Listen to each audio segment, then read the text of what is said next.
I swear it feels like there is just more life than there is time to live. And sometimes it feels like there is just more to do than there is day to do it in. And if you feel the same way, then I hope you'll spend a little bit of time with me today to talk about the thing I've been meaning to talk about, which is, of course, meditation. Before you run off, I think that I have some facts today that might change your mind, and also some things that will remind me why it is that I do this incredibly difficult thing of sitting down and doing nothing. So if you think you don't have time to meditate, this is especially important for you. Stick with me, because I really think you have less control over your mind than you think you do. In fact, I challenge anyone, the most successful person you know, the most intelligent person you know, to sit down and focus on nothing but their breath for 5 minutes. I mean, think about how much your mind has wandered since you started listening to this audio or watching this video. We are not in control of our minds. And if you think you are, I think you're wrong. And I can prove it with some of the benefits of meditation. I'm going to be focusing on 3 main benefits here.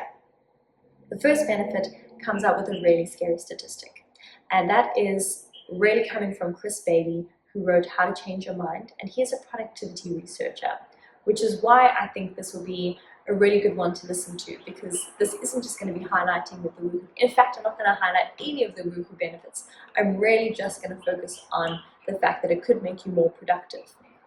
The first scary statistic that he highlighted was the fact that we are focused and present for 53% of the time. That means that if you live to be 100, because I do think that the longevity research and biohacking is going to get to that point, that we can live quite healthily and happily till 100, you are only going to be really focused for 50% of that. And of 50% of that, you're probably going to be sleeping or doing something not very interesting for at least half of that, which means you only have 25 years of focus. That's half the time you're not focused on this concert that you waited all year to see, your wedding that you waited a lifetime to have. You're only focused for half of it. That was a terrifying statistic for me, and that's what made me think, okay, no ways, I cannot be focused for only half of my life. Something has to give. And that is where meditation comes in. So what meditation is doing is it's helping you notice when your mind is wandering. This is the first benefit that I'm going to focus on. It is the understanding that an overthinking mind is just an untrained mind. It doesn't mean that you're not going to overthink. It just means that you're suddenly going to notice when you're overthinking and become less controlled by your thoughts, less controlled by your feelings. A really nice analogy or way to think about this benefit is imagining you are the sky, and the sky is held up and suspended despite what happens beneath it. There is, of course, weather, storms, and think about even the things that are happening down on Earth. There are wars, there are birds, there are celebration. All of that happens, but the sky remains suspended, observing it all. And that is you, that is your observer mind, your metacognition, your ability to think about your thinking. That is the first benefit. The idea that we will gain back time because we can notice when our mind wanders. So if you improve your ability to train your brain, because that's what meditation is actually, it's just you training your mind to stay more focused. If we take it down to 30% that your mind is going to be getting distracted, then just that would be enough to gain back 70 minutes a day. That's an extra hour for you to do something you enjoy, an extra hour to do deep, passionate work, but you would gain back 70 minutes a day if you just learned to train your brain away from overthinking and a little bit more into that focus work. And that brings me on to benefit number 2, which is our mind's ability, or meditation giving our mind the ability to process more information at once. That means that we are also able to switch tasks a little easier, but also stay focused on each task, and even increases your memory capacity by something like 30%. So think about the fact that you're able to process more that you're working on at once, meaning that you can get more done in that time that you do have. Why this is specifically exciting, I guess, for me, is because every time you switch tasks, they theorize that it takes 25 minutes for you to get back onto task. 25 minutes for you to be able to focus again. That is debaucherous, especially when you are ADHD like I am. Do you know how much you get distracted? No wonder I feel like I can't get anything done. It takes me 25 minutes to get back. But here's the thing. If we learn to control that, we learn to switch into a hyper-focused state and also get into flow state so much easier because we have the ability to train our brain, we see a decrease in that as well. And here Chris Bailey theorizes that we will gain up to 45 minutes back when we get the benefit of your working memory, that capacity to think about more and handle more cognitively at one time. The third benefit is a specifically interesting one for all of my ADHD girlies and guys out there, and that is that you will become less stimulated. Because of course, what are those distractions doing? Why are we seeking those distractions?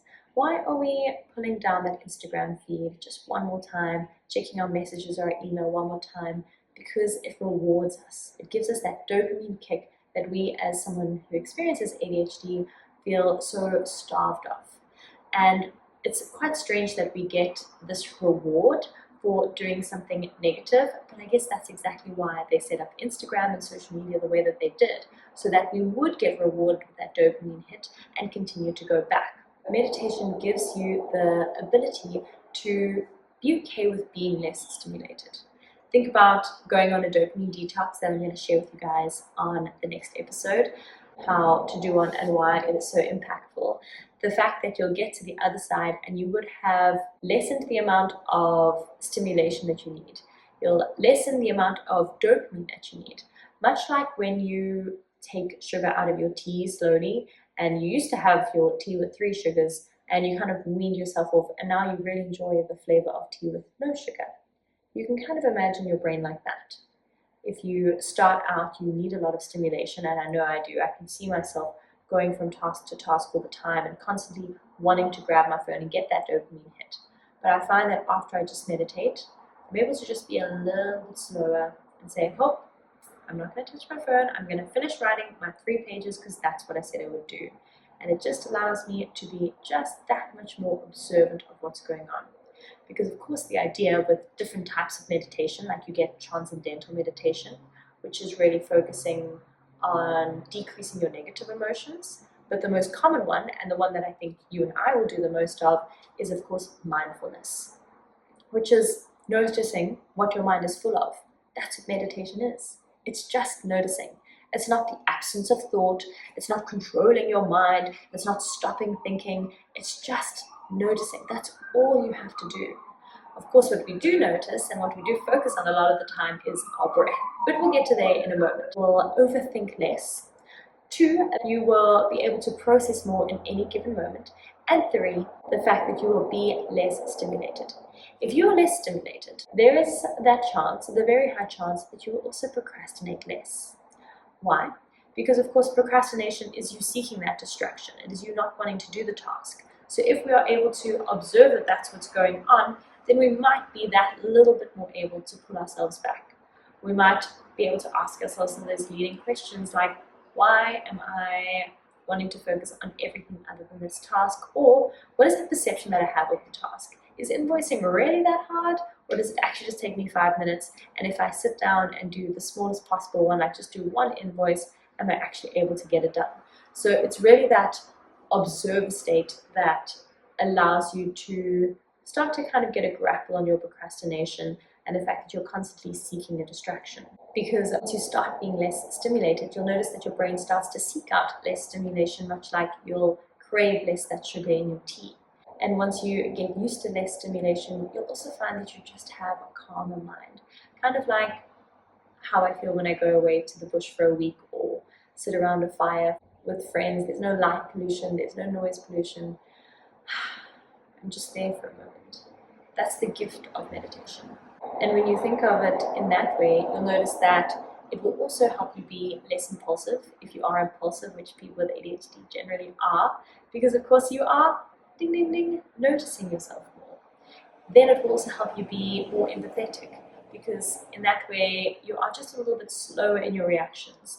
I definitely see myself noticing where I'm reacting out of a trigger and where I'm reacting out of impulse, and kind of able to stop myself just before. I would say that was my most proud benefit of meditation, is just being able to stop myself and observe myself before I go into a really triggered state. Before I move on to how to meditate and focusing on the breath and all that, I just want to touch on one more time this idea of the time that you gain back. So Chris Bailey is theorizing that you're going to gain up to 70 minutes a day if you meditate, because you will be overthinking less and you'll be able to get into that flow state and that hyper-focus more. But he's also theorizing that you'll get 45 minutes per day, this is per day, back just by that bigger memory capacity, that increase of memory capacity about 30%, and being able to work on more things and focus more deeply on more things at one time. So that's 70 minutes plus the 45 minutes plus the fact that you gain, half of your life back. I mean, it's never going to be that much, because the benefits of it are definitely going to plateau. But the fact that you'll just be aware and present for more of your life, I think that's reason alone, honestly, to take part in this kind of practice. The time that you spend doing meditation more than triple pays itself back. You can start to catch the fact that we are inherently negative thinkers. 80% of your thoughts are the same. And if most of those are negative, what if we were just able to catch the fact that that's just a repetitive cycle loop?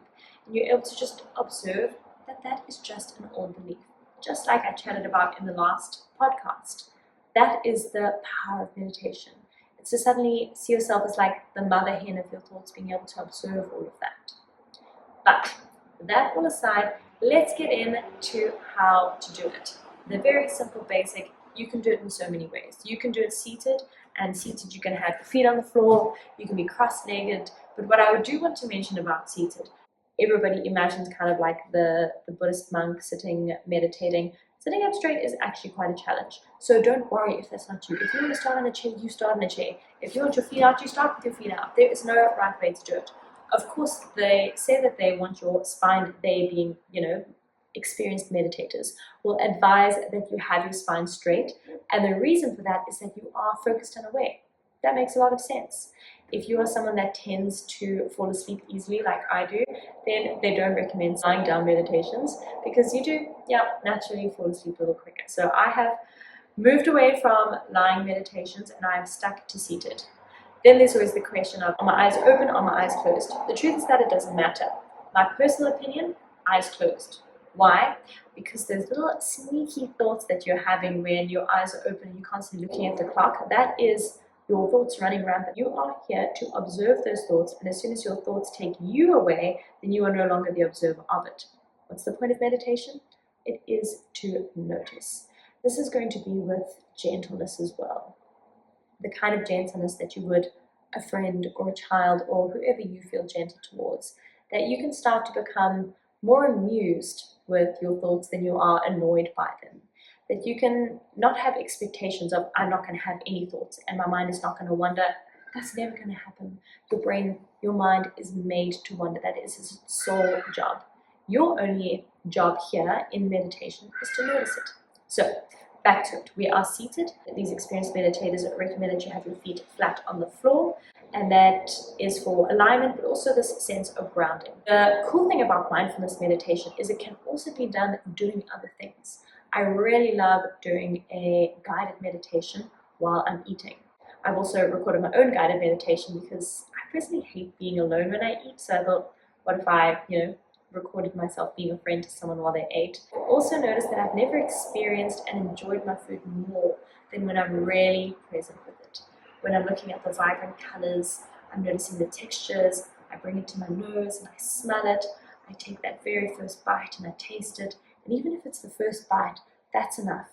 That was you becoming present, it was you not being, having that distraction for half of your life, it's you being right here in the moment, where everything truly is okay, where it is just you and this beautiful experience of you nourishing yourself. Your body even seems to digest better, and your body even seems to recognize the food better when we do take some time to have gratitude, give thanks, and also eat a little slower.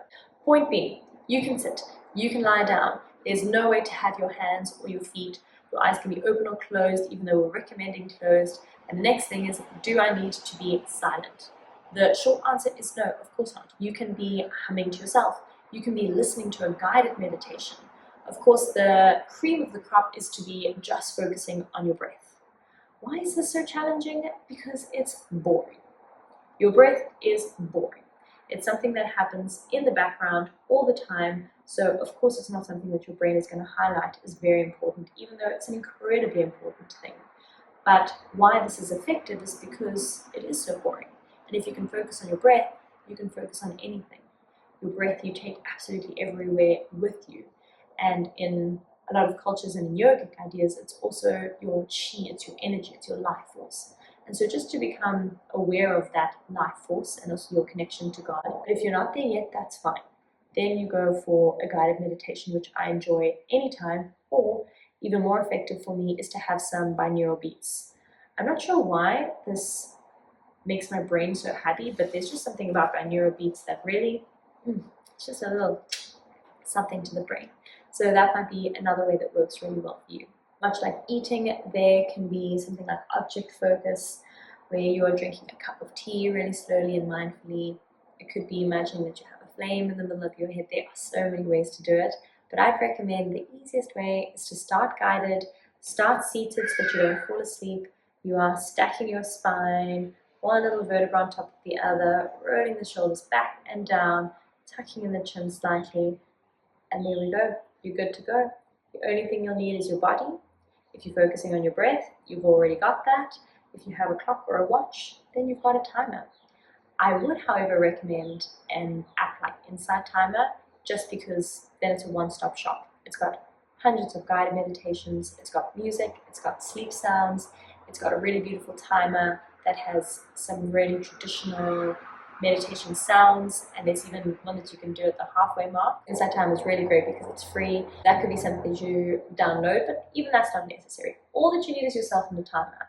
Let's make it as simple as possible. You can even do a really mindful walk where you slow things down and you notice for the first time how beautiful your surroundings are.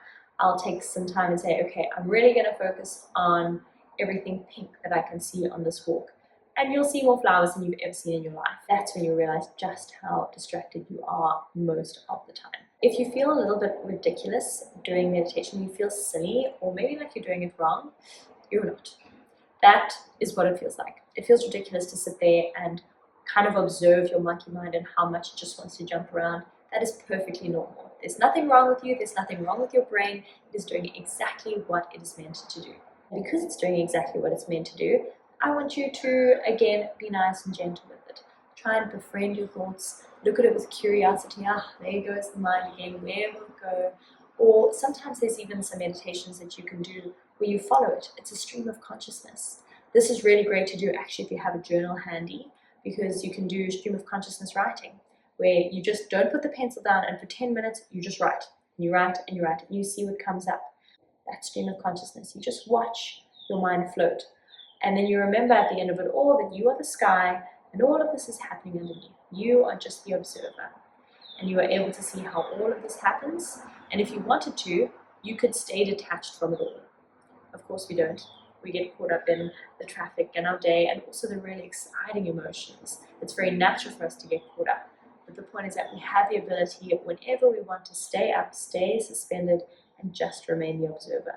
The person doing the thinking versus the person who's watching the thoughts. The most exciting thing about meditation is that I wouldn't call myself a hedonist, but if I had to give myself an archetype, I really see a little bit of Dionysus in myself, where I'm a lover of life and I just want to be immersed in experiences.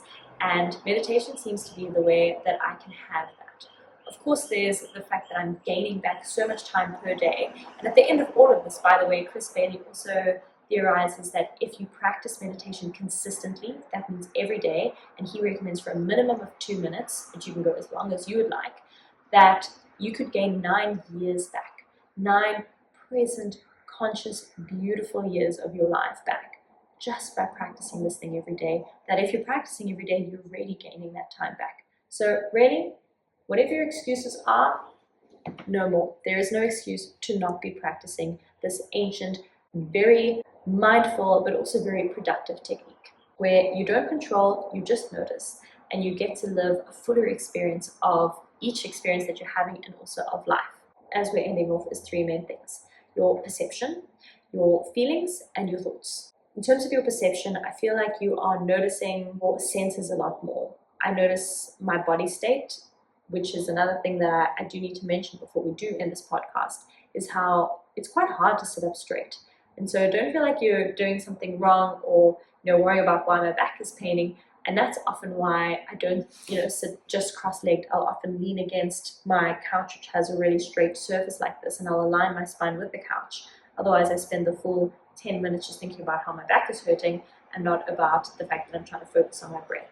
So I think my perception is way more aware. I'm far more keenly aware of my body. Sometimes you can become quite aware of your belly moving, your chest moving, and having that kind of perception grow is really beautiful. That's a really beautiful benefit of meditation that I don't think is always spoken about.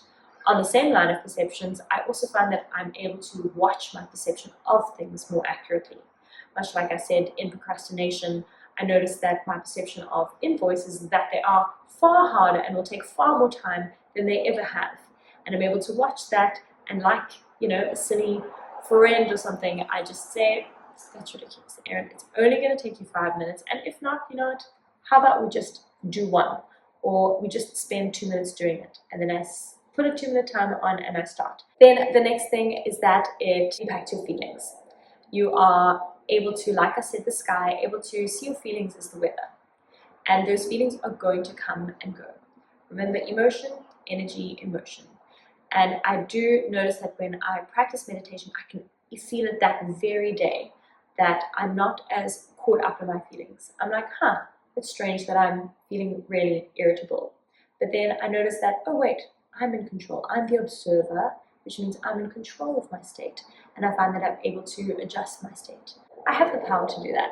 I can just put on some music, I can put myself in a good mood, and just like that, I was able to change my state.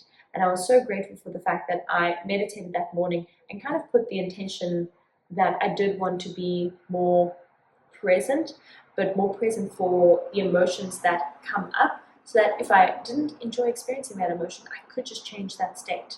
And that doesn't mean that I'm not allowing space for that emotion, but rather that I can become curious about the emotion, ask what message it might have, and then I can hopefully allow it to move through me and move on to an emotion that would be more beneficial and more productive in that time. Then of course, the third one that comes up that it is also able to benefit or make the most impact on is definitely my thoughts.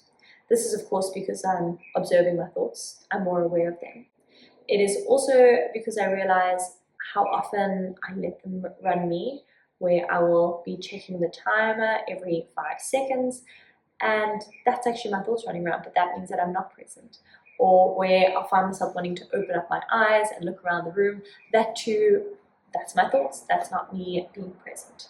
I'm also able to notice what thoughts I'm spending 80% of my life thinking. What are those habitual cycles that I'm on? And I'm actually able to interrupt those thoughts far quicker now thanks to meditation. I'm going to wrap that up. So I hope that that is enough motivation for you to try just for 1 week. Try 1 week and see if that makes any difference. And if it doesn't, then I don't think you've done it long enough. Then I think you should do it a month. Just kidding. I really think that everyone can stand to benefit from this. And I really know that it's something that has made a huge impact in my life personally. I do feel like I am more mindful of a person, and honestly I think meditation is where I really became conscious of my consciousness. It has been the start and the journey of so many of my experiences, and I find that the longer that I continue my journey of meditation, the more I fall in love with it, and the more I fall in love with myself.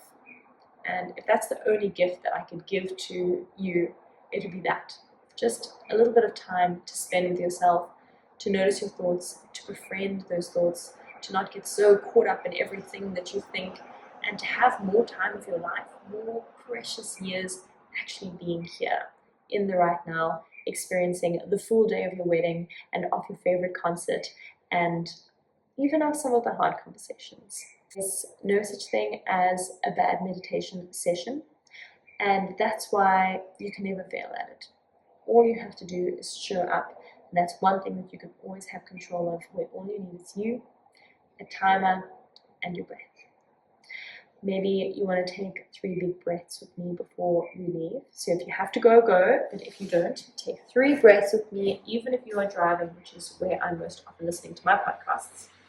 So bring those feet to settle on the floor. Notice your sitting bones in the chair, and notice the support of that chair beneath you. You're going to stack your spine nice and tall, one vertebra on top of the other, reaching the shoulders up towards the ears, round and back, tucking the chin slightly and then tucking the rib cage. We're going to go for some resonance breathing, which is an inhale for 4 and an exhale for 6. And I want you to notice how you're feeling now, probably antsy to get going, and notice how you're feeling after, because we're only doing 3 rounds. Let's inhale for 4, 3, 2, 1. Exhale, 6, 5, 4, 3, 2, 1. Inhale, 4, 3, 2, 1. Exhale, 6, 5, 4, 3, 2. Best one you got. In, 2, 3, 4. You can sigh it out.